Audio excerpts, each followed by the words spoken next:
Moin, ich bin Tillmann von der Radelbande. Wenn du dich für ein Lastenrad interessierst, hast du häufig die Möglichkeit, es komplett nach deinen eigenen Vorstellungen und Wünschen zu konfigurieren. Also zumindest, wenn du schwarz oder weiß magst und darauf vertraust, dass der Hersteller schon am besten weiß, was du möchtest. Velo de Vil geht es mit dem Fracht etwas anders an. Und diesen Newcomer wollen wir uns in diesem Video einmal ganz genau ansehen.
Velo de Vil ist ein Fahrrad- und E-Bike-Hersteller aus Altenberge. Die Anfänge von Velo de Vil gehen bis ins Jahr 1966 zurück und es hat sich von einem Großhändler zu einem innovativen Fahrradunternehmen gemausert.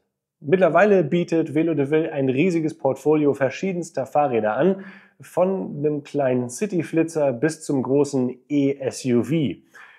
Und auch Lastenräder jetzt. Und alle diese Räder haben zwei Dinge gemeinsam. Erstens die Farben und zweitens die Konfigurationsmöglichkeiten. Velo de Vil beschichtet seit 1998 ihre Fahrradrahmen selbst und das ist eine echte Besonderheit bei einem so großen Volumenhersteller. Dadurch haben sie die Möglichkeit, auf der einen Seite die Qualität sicherzustellen und direkten Einfluss auf die Produktion nehmen zu können. Und auf der anderen Seite bieten sie auch eine richtig große Farbauswahl an. 17 Grundtöne, die es dann in einer glänzenden und in einer matten Version gibt. Mein Rad ist allerdings in Ocean Blue glänzend beschichtet, was ja auch eine schöne Farbe ist. Mein Favorit wäre allerdings das aktuell verfügbare Lavendel.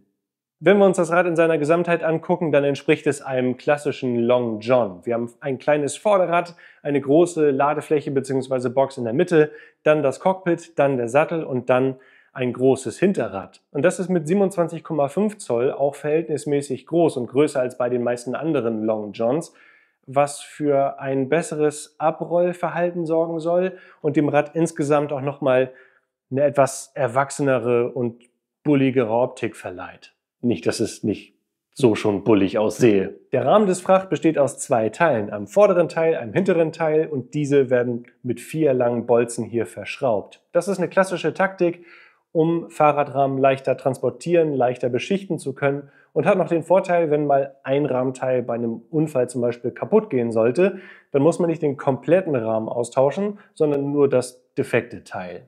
Der Rahmen des Fracht ist im wahrsten Sinne des Wortes geradlinig. Wir haben 2 horizontale Linien. Die eine geht von dem Motorgehäuse bis vorne kurz hinters Vorderrad und die zweite Linie hier vom Ausfallende in einer Geraden bis hier zu dem Lenkerdom. Dadurch wird ein niedriger Einstieg ermöglicht und trotzdem eine hohe Stabilität. Und Velo de Vil nutzt ja auch die Möglichkeiten einer Elevated Chainstay. Der Riemen wird nämlich nicht innerhalb dieses Rahmendreiecks entlang geführt, sondern unterhalb des Rahmendreiecks. Das vereinfacht die Wartung und die Montage und hat auch Vorteile bei der Stabilität, da hier keine Öffnung im Rahmen notwendig ist. Auffällig sind hier neben diesem niedrigen Einstieg auch der verhältnismäßig flache Sitzwinkel, sodass kleine und größere Leute hier einfach Platz finden sollten und auch die nach hinten geneigte Lenksäule, durch die ein fahrradähnliches Fahrgefühl erreicht wird. Ein Detail, das noch viel mehr Fahrräder bieten sollten, ist das hier. Ein federnd gelagertes Speichenschloss. Selbst wenn man das mal vergisst zu öffnen, dann zerbröselt das Speichenschloss nicht direkt die Speichen, sondern nimmt so ein bisschen Stress davon und das Laufrad bleibt tendenziell heile. Wenn Sie Ihren Blick mal hierauf richten wollen, Anschraubpunkte, 24 Stück insgesamt. Da kann man alles Mögliche montieren, vom Flaschenhalter über eine Schlosshalterung, eine zusätzliche Tasche oder man kann sich einfach irgendwas überlegen, um hier irgendwas dran zu schrauben, wo man schnell mal ran muss und was nicht unbedingt in der Box rumklötern muss.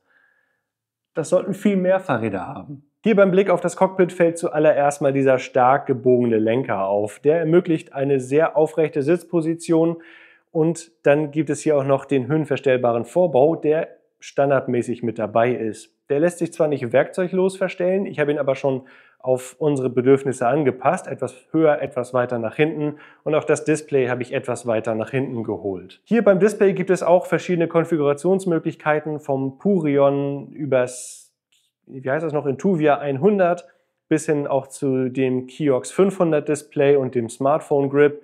Also da könnt ihr auch alles Mögliche bestellen, was es für smarte System gibt. Auf der rechten Seite dann die Bedieneinheit von der Enviolo. Es gibt allerdings auch noch die Enviolo Automatik, die man in diesem Rad mit konfigurieren kann und dann hättet ihr halt eine elektronische Ansteuerung. Nein, ich habe keine anderen Klamotten an.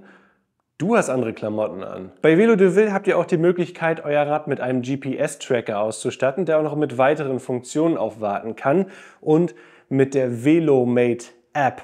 Damit habt ihr die Möglichkeit, nicht nur immer zu sehen, wo euer Fahrrad sich gerade befindet, sondern auch einen Bewegungsalarm einzuschalten, eine Versicherung abzuschließen oder auch einen Wartungsplan zum Beispiel zu erstellen, bei dem alle möglichen Wartungsinformationen auch in dieser App gespeichert werden können und ihr somit quasi ein Checkheft anlegen könnt, wenn man so will. Das ist eine ziemlich spannende Geschichte und gerade bei einem so teuren Fahrrad definitiv eine Empfehlung, das kleine Häkchen in der Ausstattungsliste zu machen. Kommen wir jetzt aber mal auf die Ladefläche bzw. die Box zu sprechen. Hier gibt es 3 verschiedene Optionen, wie ihr sie ausstatten könnt. Einmal mit einer flachen Ladefläche für große und sperrige Gegenstände, dann mit so einer Art umlaufende Metallstreben, so eine Art Käfig oder wie in dieser Version mit einer großen Box aus EPP. EPP ist expandiertes Polypropylen und das hat verschiedene Vorteile. Daraus lassen sich große Gegenstände formen, die stoßdämpfend sind, die isolierend sind, trotzdem eine hohe Stabilität haben und leicht sind vor allem. Wobei das bei diesem Rad dann wieder ausgeglichen wurde durch viele Metallapplikationen. Aber darauf kommen wir gleich. Aber auch für die Abdeckung der Box gibt es verschiedene Optionen. Auf der einen Seite ein festes Cover, das man auch abschließen kann, wenn man eher in dem Warentransport unterwegs ist und hier Dinge reinstellen möchte. Aber für den Transport von Kindern gibt es das hier, das Allwetterverdeck. Das ist ziemlich groß, deckt natürlich die komplette Box ab, hat hier vorne so eine Frontscheibe und ein richtiges Sonnenverdeck hier oben, links und rechts große Seitenscheiben und dann auch eine Möglichkeit, dass man vom Sattel aus hier reingucken kann. Aber da gibt es noch einige weitere spannende Details, denn dieses Wetterverdeck ist ziemlich variabel einsetzbar. Hier auf der Innenseite findet man eine Tasche und da ist so eine Art Tuch drin. Dieses Tuch hier kann man dafür verwenden, um diese Box abzudecken. Gerade bei starker Sonneneinstrahlung im Sommer kommt hier doch sehr viel Sonne rein und schon hat man ein richtig gutes Sonnenverdeck. Hier oben und hier vorne kommt keine Sonne mehr rein. Hier drin ist es jetzt verhältnismäßig dunkel, da die Seitenscheiben auch so ein bisschen abgetönt sind. Und hier auf der Innenseite ist dann auch noch ein Mückennetz. Also man kann selbst die Seitenscheiben öffnen oder komplett rausnehmen und die Kinder bekommen dann trotzdem kein Ungeziefer oder kleine Steinchen oder so hier rein. Und wenn man das dann wieder abnehmen möchte, dann einfach hier lösen, auf der anderen Seite auch. Wieder zusammendödeln und dann kann man das einfach hier vorne wieder in die Tasche schmeißen, was ich jetzt nicht tun werde. Und man kann sowohl diese Seitenscheiben als auch dieses Mückengitter dann einfach öffnen, um irgendwie Zugang zu den Kindern zu bekommen oder Kleinigkeiten rauszunehmen. Aber auch dieses Mückengitter lässt sich einfach mit einem Reißverschluss entfernen. Hier auf der Rückseite ist dann auch noch ein Mückengitter, sodass man einfacher mit den Kindern kommunizieren kann und Abwärme, Abluft dann auch nach hinten entweichen kann. Hier oben befindet sich dann auch noch eine kleine Tasche, wo man so Kleinigkeiten reintun kann, wie das Smartphone zum Beispiel. Zum Öffnen des Regenverdecks kann man hier diese Druckknöpfe abnehmen und dann diese beiden Fitlock-Verschlüsse an der Seite. Und dann schwingt es sanft nach oben und auch verhältnismäßig groß auf. Und wenn man so einen richtig guten Tag hat und aufs Wetterverdeck gerne verzichten möchte, dann kann man es auch verhältnismäßig leicht entfernen. Man löst einfach diese beiden Strapsen links und rechts und dann löst man diese Schrauben, Handschrauben sind das, und dann hat man das ganze Regenverdeck in der Hand. Gucken wir jetzt mal in die Box rein. Wenn man jetzt diese EPP-Box sich anguckt, dann ist das ein richtig heftiges Teil. Vorne in diesem Crash-Bereich ist richtig viel EPP, ist ganz, ganz viel Material, um halt auch eine passive Sicherheit zu ermöglichen. Wenn man, sollte das mal passieren, Personen anfährt, dann ballert man halt nicht mit einem Metallrahmen gegen diese Person, sondern hier mit diesem stoßabsorbierenden EPP. Das heißt, nicht nur der Inhalt der Box ist geschützt, sondern auch alle anderen. Hier oben sind dann diese Verstärkungen aus Metall in diesem Einstiegsbereich, denn Kinder können hier mit den Trittstufen einsteigen und hier rübersteigen. Und dann auch auf der Innenseite sieht man ganz, ganz viele Verstärkungen und Verstrebungen. Erstmal sind hier zwei umlaufende Rahmen. Einer führt hier oben entlang und einer nochmal weiter unten in der Box, um dieser Box möglichst viel Stabilität zu verleihen. Und dann auch auf der Innenseite sind hier Metallapplikationen, um das Ganze wiederum so stabil wie möglich zu machen. Wenn man in dieser Box dann Waren transportieren möchte, dann gibt es verschiedene Möglichkeiten, um Dinge zu verzurren. Hier sind überall auf der Stirnseite der Box Möglichkeiten und auf dem Boden der Box Möglichkeiten, um Haken reinzusetzen. Hier ist jetzt allerdings die Kindersitzbank verbaut. Die bietet Platz für 2 Kinder, hat eine hohe Rückenlehne und in der Höhe verstellbare Gurte, sodass kleine und große Kinder hier einfach Platz finden können und die Gurte auch von oben über die Schultern geführt werden und nicht zur Seite runterrutschen können. Das sind 3-Punkt-Gurte, die dann zusammengebracht werden müssen, etwa so, und dann kann man sie in den Schnapper schnappen. Und meine große Tochter kriegt die schon auf mit 6 Jahren, meine Kleine mit 3 noch nicht. Und sie lassen sich auch in einem großen Bereich in der Weite verstellen, was man allerdings auch sagen muss. Sie verstellen sich nicht automatisch, sondern bleiben dann fest an Position. Und wenn die Kinder dann hier drin sitzen, müssen sie ihren Kram nicht irgendwo auf den Boden schmeißen, sondern haben noch Taschen, kleine Netztaschen hier links und rechts für die Flaschen der Kinder und dann noch größere Taschen hier vorne. Da sind jetzt noch Handschuhe von mir drin, die habe ich bis vor kurzem noch gebraucht. Auf der anderen Seite ist ein Bügelschloss.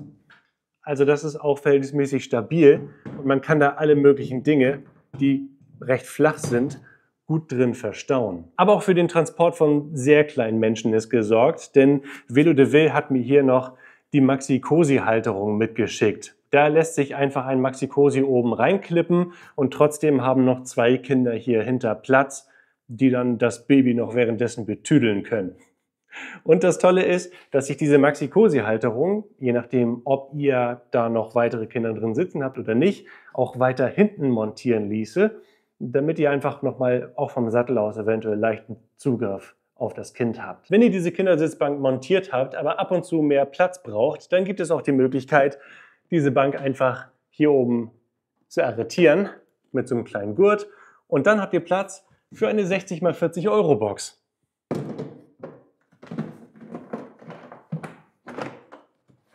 Auf diesem Boden befindet sich jetzt eine Matte aus Ventisit-Material.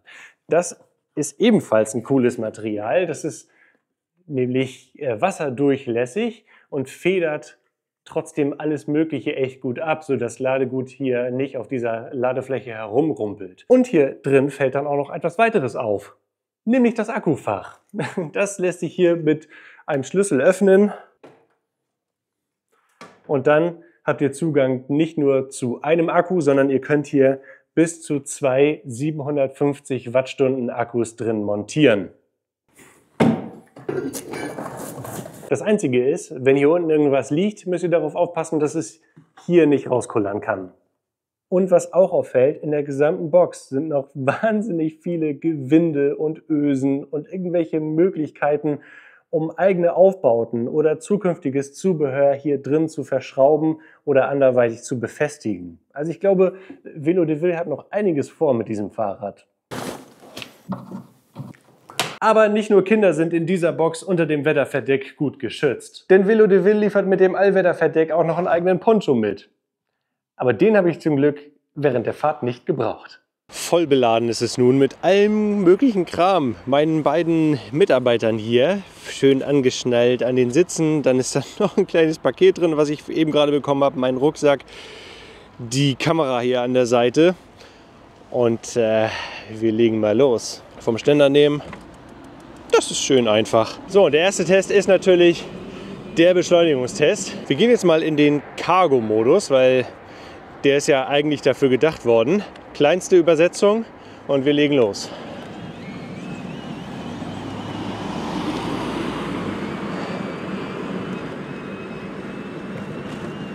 Und 25 km/h. Es ist nicht die schnellste Beschleunigung der Welt. Was zuallererst auffällt, dass Velo de Vil diesem Fahrrad eine äußerst kurze Primärübersetzung gegeben haben. Ihr kommt damit also auch stärkere Steigung ohne Probleme hoch. Und was auch auffällt, dass das hier ein schweres Fahrrad ist. Also es fühlt sich massiv, es fühlt sich schwer an. Und dementsprechend hat der Motor natürlich auch so seine Arbeit und macht die typischen Geräusche, die ein Bosch Cargoline eben macht. Allerdings ist mir jetzt gerade auch aufgefallen, dass die Geräusche recht gut entkoppelt sind von dem Rahmen. Jetzt machen wir aber den wichtigsten Test, also den einen der wichtigsten Tests. Wir fahren den Jerusalemsberg hoch. Und wie immer wollen wir verhältnismäßig wenig Leistung, also so 200, 250 Watt und eine hohe Trittfrequenz beibehalten. Und wir legen los. 200 Watt, genau 80er Trittfrequenz im Cargo-Modus. Wir sind bei 20 km/h. Jetzt mal sehen. 20,1, 17 km/h, 14 km/h, 13,6, ja, 13,8, 13,6, 13,8 km/h. Das habe ich auch vermutet, denn der Motor hat Power, der ist stark, aber wir haben es hier mit einem ziemlich schweren Fahrrad zu tun. Aber nach unten hin war auf der Übersetzungsbandbreite der Enviolo noch viel Luft. Also auch stärkere Steigung kommt das Rad ohne Probleme hoch, halt nur langsamer. Hier gucken wir mal, wie fahraktiv, wie agil das Fahrrad einlenkt. Also wie auch wieder typisch für so ein großes Long John ist die Lenkung angenehm schwergängig. Sie neigt nicht dazu irgendwie zum Flattern, sondern da ist natürlich ein Lenkungsdämpfer verbaut, der auch das Vorderrad ruhig hält. Und auch die Übersetzung der Lenkung ist so gestaltet, dass man mit verhältnismäßig wenig Lenkeinschlag eine große Wirkung erzielt. Man braucht ein bisschen Kraft am Lenker, wenn man schnell ausweichen muss. Dann braucht das Rad einfach ein bisschen. Wie gesagt, es ist ein langes Schiff, aber es funktioniert vorausschaubar. Die Sitzposition ist äußerst aufrecht. Das ist mir jetzt aufgefallen. Ich habe den Lenker im Vergleich zum Werkszustand auch noch mal ein bisschen angehoben, damit ich noch aufrechter sitze. Und das passt gut zu dem Charakter des Fahrrads. Und gut finde ich auch, dass sich das hier vorne so gut verstellen lässt und trotzdem noch genug Platz bleibt, um am Regenverdeck vorbeizulenken. Und hier fährt es sich typisch für so ein großes Long John, das auch noch vorne gefedert ist, ganz entspannt rüber. Aber wie verhält es sich auf der Gravelstrecke? Mal sehen. Okay. Auch hier kommt es gut rüber. Aber gerade bei solchen engen Sachen ist es doch schon verhältnismäßig schwer. Anfahrtest am Berg. Es ist immer besonders lustig. Ja, Druck auf Pedal, kleinste Übersetzung und los geht's. Oh, jei. Okay, also es ist mit viel Krafteinsatz möglich, auch solche starken Steigungen anzufahren, allerdings nicht optimal. Der Motor agiert schnell, der ist auch gut auf Touren, allerdings gerade bei so niedrigen Drehzahlen hat er dann doch nicht ganz den Punch, um dieses Fahrrad mit wenig eigenem Krafteinsatz da hochzubringen. Also ich weiß jetzt nicht, wie viel Watt ich gerade getreten habe, aber das war auf jeden Fall sehr anstrengend. Es fühlt sich schon sehr senftenartig an. Also die Kraftentfaltung ist graduell, aber es gibt auch keinen richtigen Punch. Die Lenkung, die ganze Abstimmung ist so, wie ich das gemeinhin als satt bezeichne.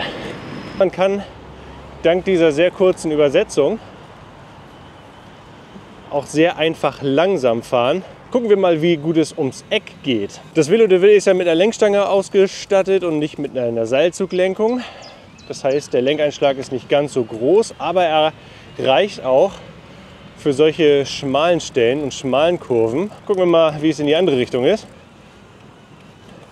Ja, hier ist der Lenkeinschlag nach links etwas größer als nach rechts. Kopfsteinpflaster. Und hier funktioniert das Rad richtig gut. Und das hat mehrere Gründe. Auf der einen Seite rollt die Federgabel sehr gut über das alles hier rüber. Dann sind da natürlich die dicken Reifen, die einiges an Komfort bieten. Und auch ich sitze komfortabel, denn ich habe auf der einen Seite diesen sehr breiten, bequemen Sattel und auf der anderen Seite aber auch diese sehr gute, allerdings optionale Beischulz-Federsattelstütze. Hier am Lenker ist so ein bisschen Vibration sichtbar und auch spürbar, allerdings nicht unangenehm, sondern sehr gedämpft. Das ganze Rad aber fühlt sich sehr solide gemacht an. Da verwindet sich wirklich nichts.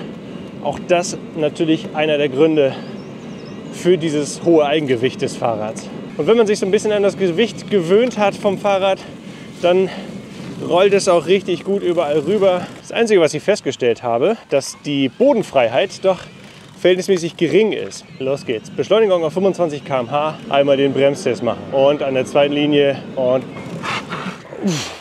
also der Bremsweg bei diesem Fahrrad ist weniger als 3 Meter. Das Rad selber ist ja 2,70 Meter lang. Hier haben wir gebremst. In unter 3 Metern bekommt ihr mit diesen Bremsen so ein Geschoss auf Null. Zumindest halt dann, wenn Reifen und Untergrund trocken sind. Die Bremshebel sind gut zu erreichen und ja, lassen sich auch gut ziehen.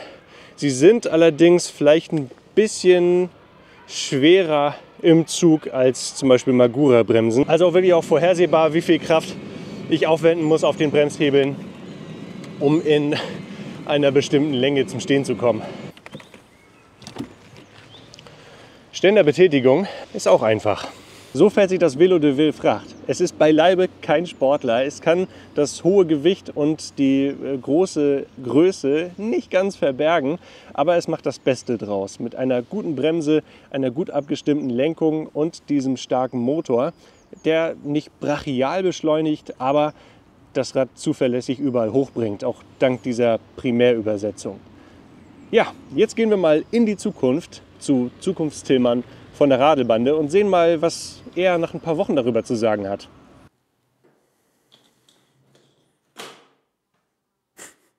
Fitlocker schon cool, ne? 4 Wochen lang konnten wir jetzt dieses Rad im Alltag bewegen und ein paar Eindrücke sammeln, wie es sich so schlägt für eine Familie ohne Auto.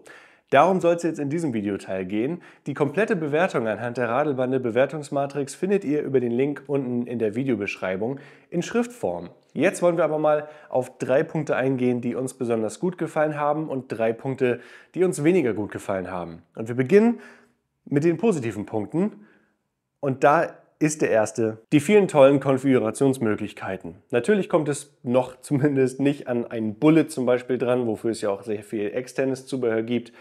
Aber Vélo de Vil bietet allein schon mit dieser Option, die Farbe auswählen zu können, wenn ihr das Rad bestellt, viel, viel mehr als die meisten anderen Lastenradhersteller.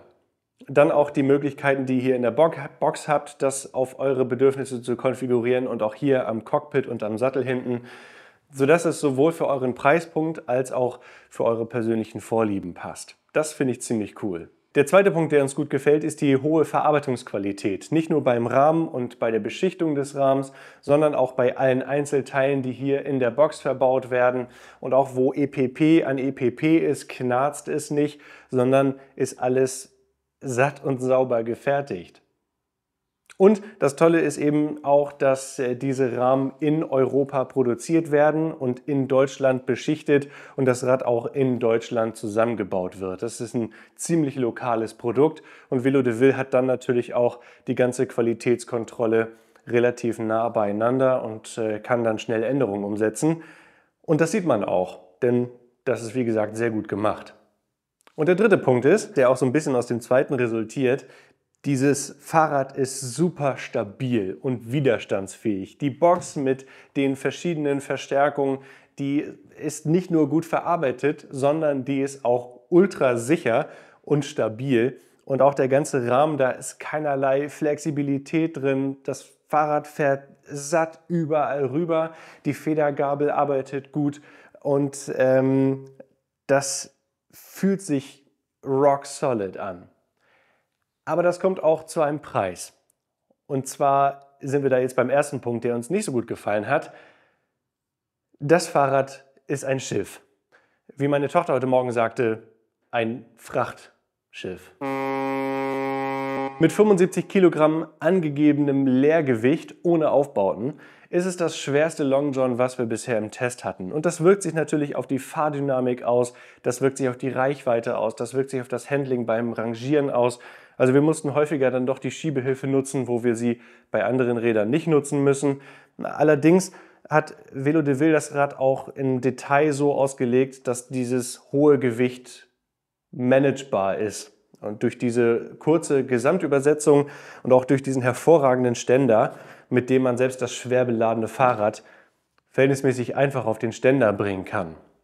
Aber dieses Mehrgewicht, das merkt man schon jeden Tag. Der zweite Punkt, den wir verbesserungswürdig finden, ist das Platzangebot. Denn trotz der immensen Größe des Fahrrads und dieser Box hier ist hier drin verhältnismäßig wenig Platz. Die Bank ist verhältnismäßig schmal und eine Eurobox passt hier auch haargenau saugend schmatzend rein, da wo andere Räder vorne, hinten, links und rechts noch ein bisschen mehr Platz bieten. Sie ist dafür sehr hoch und hat noch diese zusätzlichen Taschen hier, diese Netztaschen, in die man Dinge verstauen kann. Allerdings fehlt auch noch zumindest ein Gepäckträger, den ich selbst für so ein großes Long John immer empfehlen würde. Und der dritte Punkt ist, das Rad ist tief. Hier ist nur etwas über eine Handbreit unter diesem Lenkarm, der sich auch schon von unten ziemlich rau anfühlt. Und auch die Ständerkonstruktion hängt ganz schön niedrig. Das heißt, bei hohen Kannsteinen oder bei steilen Garagenabfahrten kann es sein, dass sie regelmäßig aufschlagt. Also da muss man vorsichtiger fahren, als das bei anderen Long John Lastenrädern der Fall ist. Aber für wen ist das Fracht jetzt am besten geeignet? Es ist dann für euch geeignet, wenn ihr ein Lastenrad sucht, das eine möglichst sichere und stabile Box hat. Denn hier sind so viele Verstrebungen, hier ist so viel Material drin, wie ich es bei noch keinem anderen Lastenrad gesehen habe. Auch die Fahrt ist sehr zuverlässig und sicher und satt. Ein Wort, das ich gerne verwende. Es fühlt sich alles hochwertig und etwas schwerer an, als das bei vielen leichteren Rädern der Fall ist. Aber dafür rollt es eben auch quasi überall rüber. Außer zu hohe Kannsteine. Außerdem ist das richtige Rad für euch, wenn ihr es individualisieren wollt, von Haus aus. Die Lieblingsfarbe für euren Rahmen wählen wollt und auch den Sattel auswählen wollt und so ein paar Kleinigkeiten etc. Dann solltet ihr einen genaueren Blick auf das Fracht werfen. Ihr müsst aber mit dem hohen Gewicht klarkommen. Und da würde ich auf jeden Fall eine Probefahrt empfehlen. Aber jetzt würde mich und Velo de Vil wahrscheinlich auch mal deine Meinung zum Fracht interessieren. Ist das dein perfektes Lastenrad? Welche Verbesserungsvorschläge hättest du? Schreib es mal unten in die Kommentare. Lass einen Daumen nach oben da, wenn dir das Video gefällt und wenn du dabei sein willst, wenn die Radelbande das nächste Mal auf Tour ist, dann abonniere den Kanal. Tschüss, bis dann.